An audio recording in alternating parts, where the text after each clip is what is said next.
好，嚟到第二條題目啦。嗱，第一眼睇落咧就會覺得同第一條差唔多嘅。喂，又係你喎，probability function 咩料啊？出完第一次之後仲要出第二次？嗱，不過睇真啲，其實呢條數咧想考嘅嘢同第一條就其實唔係太一樣嘅。好，咁首先第一句可能會嚇親大家啦，但係不過如果你睇落去嘅話咧，你就會見到佢話 Y 係 follows 一個 binomial distribution， 中文就叫做異項分佈啦。咁跟住咧就俾咗啲 probability 俾你，咁啊佢叫你計呢一個 P probability of success 係啦，成功嘅概率啦。咁好，你做呢條數第一件事你要 recall 到嘅嘢就係點樣叫做定義到一個 binomial distribution 異項分佈咧？嗱，咁如果你熟 textbook 嘅內容咧，應該就會知道我哋定義 binomial distribution 需要有兩樣嘢嘅。第一個我哋俗稱叫做 N， 就係解 number of trials。試幾多次？第二個就係所謂嘅 P 啦，就係呢個叫做 probability of 個 success 成功嘅機率。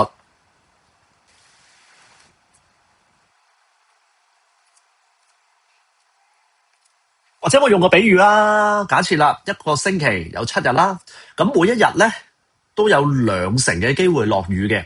咁究竟7日入邊有3日有落雨嘅 probability 係幾多咧？咁呢啲就係好典型 binomial distribution 嘅題目啦。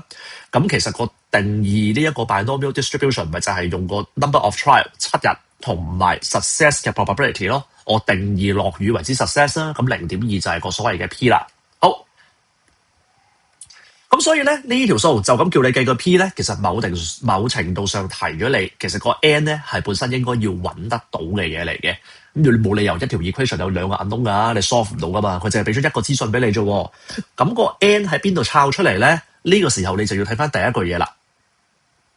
嗱，咁佢呢個 probability function 咧就戴頭盔嘅啫，其實就係想講呢嚿嘢啦。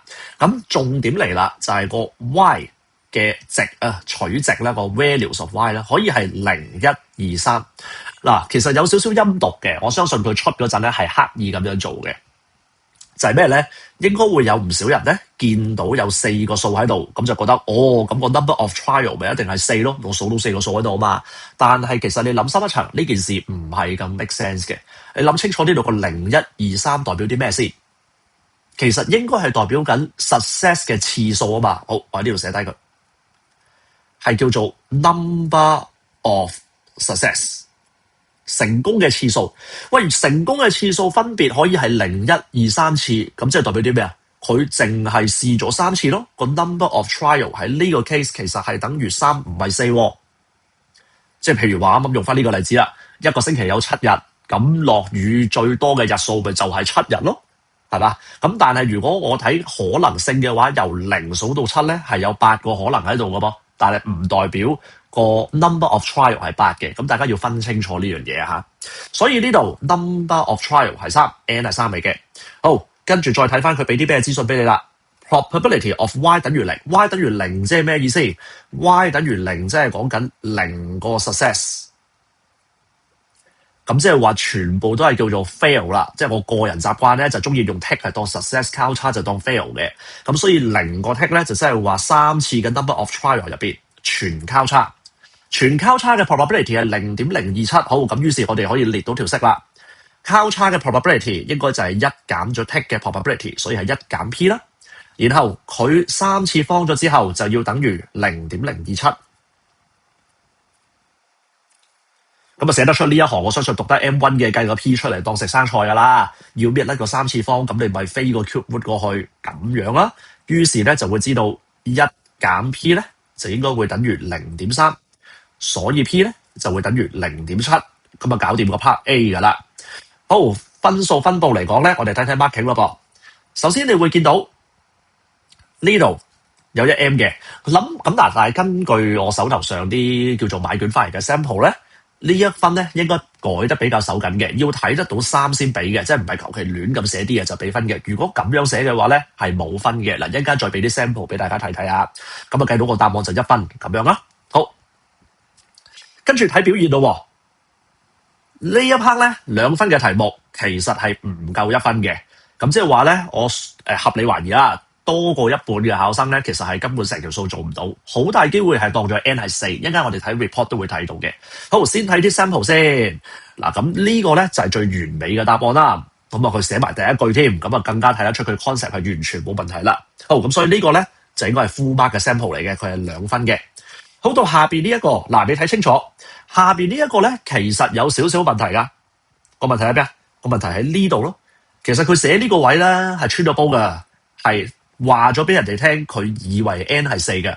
咁其實呢個位咧係可以扣嘅。嗱，不過咧你又睇清楚啲，佢下邊又唔知點解鬼咁眼地寫翻3喎。嗱，呢個 marker 咧算好人，俾咗2分俾佢。我懷疑有啲手緊嘅 marker 咧，見到呢2行咧，當佢錯 concept，分分鐘1分都唔俾嘅，或者可能俾呢一分 M 分，但係呢一分 A 分唔俾，係啦，因為上邊 show 到錯嘅概念，係啦。咁但係 anyway 啦，佢有4分嘅，因為佢2分嘅。好啦，到呢個 sample free。sample free 咧就係我啱啱講嘅嗰個啦，當咗個 N 係4啦，咁啊好明顯寫出嚟嘅嘢係錯噶啦，咁所以咧上邊呢一行冇分，下邊呢一行更加唔會有 A 分，所以呢條 overall 係1分都攞唔到嘅。好，跟住到第4個 sample 啦，第4個 sample 亦都係更加冇分啦，因為佢連個次方都冇喎，佢就咁當咗0.027就係 fail 一次嘅 probability， 咁當然唔合理啦，所以呢度都係0分嘅。好，最後第5個 sample 最耐人尋味啦。嗱，你不妨 pause 咗佢，又諗諗佢。開估咯喎，呢條咧前後有2個 marker 改過佢份卷嘅，一個 marker 俾2分，另外一個 marker 係0分。點解會咁樣咧？其實個問題咧就出現咗喺呢一度。嗱，你諗翻清楚 binomial distribution 入邊嗰個 probability function 條式係點樣嘅咧？係講緊 NCR 噶嘛，跟住後邊就係 P 乘以 R， 跟住再乘以1減 P 嘅 N 減 R 次方啊嘛。好，重點就係你呢個位應該係個 number of trials 嚟嘅喎，即係話一個禮拜有7日嗰個例子，咁你計 probability 一定係7C 嘟咁樣噶嘛。咁呢度寫1C 幾，其實咪某程度上顯示到佢錯咗 concept 咯。咁但係影響唔到佢計呢條數嘅，因為呢個係1嚟噶嘛，1C 0、2C 0、3C 0都係1嚟噶嘛。咁樣嘅情況俾唔俾分咧，就真係睇個 marker 點樣判斷啦。如果個 marker 覺得，喂，你好彩啫，今次因為呢個係0，所以你冇事啫。下次如果呢個係1嘅話，即係如果佢係問你俾咗呢個咁樣嘅 probability 俾你，咁就應該係都 C1 㗎啦嘛。咁你寫1C1 同埋3C1個答案係有分別嘅喎。咁你咁樣寫咧，只係撞彩啱嘅啫。咁撞彩啱嘅時候係唔會俾 M 分噶嘛。咁所以咧，呢一行佢當錯就冇 M 分，冇 M 分嘅情況下 A 分都冇可能會俾噶啦。所以咧，呢個 marker 咧就唔俾分。咁另外一個 marker 點解俾 full mark 咧？其實我都唔肯定嘅，佢可能係睇唔到嘅，分分鐘佢根本冇睇到呢個，或者嗰個人可能呢個位寫得有啲衰嘅，佢係覺得介乎1同埋3之間咁樣嘅，咁可能嗰個 marker 就 interpret 咗做3啦。咁啊，所以可能俾1分俾佢，真係唔清楚啦。咁但係你問我嘅話咧，我會比較 buy 0分呢一個俾分方法嘅。好，咁啊 part A 係咁多啦，咁啊跟住到 part B 啦噃。part B 咧就其實想考你記唔記得 binomial distribution 入邊嘅 variance 啊？呢一樣嘢咧就唔算太常考嘅。印象中對上一次考咧，應該就係2022年，2年之後咧就應該冇考過噶啦。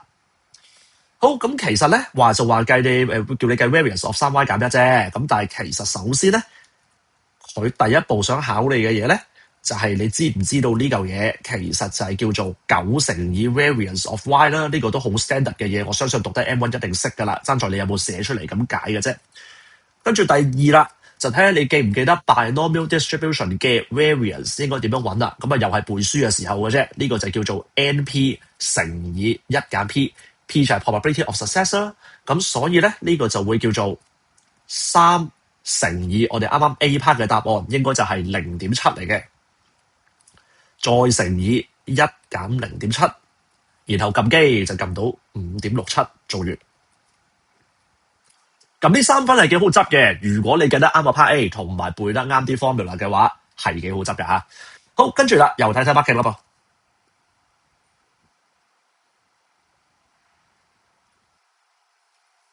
marking 首先嗱，好似我啱啱咁樣講啦，寫得出90 variance of y 值1分 m 分嘅嗱。不過呢個咧，以我理解咧，應該係可以 absorb 嘅。咩叫可以 absorb 咧？即係話如果你下邊呢一度 show 到90翻一嚿 variance 嘅物體，你冇好 explicitly 咁樣寫呢一行咧，呢分 m 分都照俾嘅。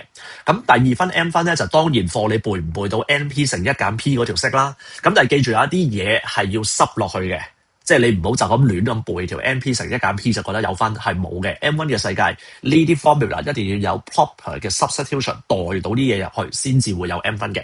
咁啊，最後答案1分 A 分啦。好，跟住又係睇 sample 嘅時候啦。睇 sample 之前講咗平均分先，呢條個平均分都唔會好多喺邊㗎啦，因為上邊嗰一 part 都咁低啦，咁佢上邊個 A part 計唔到嘅，呢一 part 肯定冇 full mark 啦。咁但係 percentage 嚟講咧就好過上邊嘅，因為就算你寫得出呢一個90 variance of y 都坐底1分落袋啊嘛，咁你肯寫呢一句嘢，就算唔識上邊，你一樣可以攞到1分，係啦，合理嘅。好，睇 sample，sample one。合理嘅嘢嚟嘅，全部啱晒，應該冇嘢可以挑剔到啦。嗱，唯一少少挑剔嘅嘢就係呢個位啦，佢唔係寫0.7，佢寫咗 P。咁其實你問我唔係幾好嘅，因為上面寫咗0.7，好心你代翻落去啦。即係呢個去呢個睇落有啲怪怪地咁樣。咁但係咧，因為你計到5.67咧，咁呢個 marker 都冇扣佢啦，就俾足3分嘅。好，第二個情況更加冇問題啦，佢只係分開兩步咁樣寫啫，先計咗 variance of y， 跟住再計3y 減1嘅 variance， 咁所以都係3分啦。好 ，sample 3就係一個比較特別少少嘅做法嚟嘅。嗱，我估啦，呢位考生咧應該係一時諗唔起 binomial distribution 計 variance 有條捷徑就係 np(n 減1)，佢就用咗 general 去計 variance 嘅做法。咁你會見到咧，佢首先會計咗 y 等於1、y 等於2、y 等於3嘅 probability， 就用翻 NCR 即係 binomial distribution 嗰條公式計翻晒呢啲 probability， 跟住就當好似平時 table 咁樣做啦。佢就先計咗個 expectation of y 啦，跟住就再用翻呢條公式去計翻個 variance of y 啦。咁但係你會見到咧，佢全部 step 啱晒嘅，0.63個 variance of y 係計得啱嘅，然後最後5.67咧都計得啱嘅。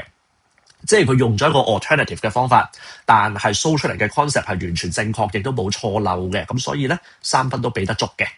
不過有啲慢咯，即係人哋一行可以攞到1分做完嘅嘢，咁呢位考生咧就寫得咁多嘢先拎到個1分，係啦。咁如果你記得嗰條式就梗係唔好咁做啦。好，跟住再睇啦 ，sample 4。嗱 ，sample 4咧其實就係回應翻啱啱 part A 嘅 sample 2嘅。嗱，你見到咧，佢呢度寫咗 n 等於4，當咗 n 等於4之後咧，去到個 part B 就出事啦，因為佢計錯答案嘅，佢當咗個 n 係4，所以佢計到呢個0.84。咁最終呢個考生拎幾多分咧？係拎1分嘅，因為呢度個 n 佢當錯啊嘛，咁咪冇分咯。跟住呢度啦 ，show 到個90 variance of y， 所以呢1分 m 分俾到佢，咁啊成條數淨係俾到呢1分嘅啫，所以 overall 1分。好 ，sample 5。sample 5咧就係一個例子啦，話俾你聽咩叫 can be absorbed 嘅意思啦。佢冇寫明90 variance of y 嘅，佢冇寫呢一行，但係你見到佢 show 出嚟嘅嘢都係正確噶嘛，即係佢 define 咗個 variance of y 係呢嚿嘢啫，咁仲要呢嚿嘢其實根本就啱嘅，咁所以呢句嘢解讀上同佢係一樣嘅，咁所以都係俾到1分。佢寫完呢3行之後，後邊就冇寫嘢噶啦，即係佢唔識得計 y 嘅 variance， 所以剩低嘅分數咧就俾唔到啦，就係咁樣。好。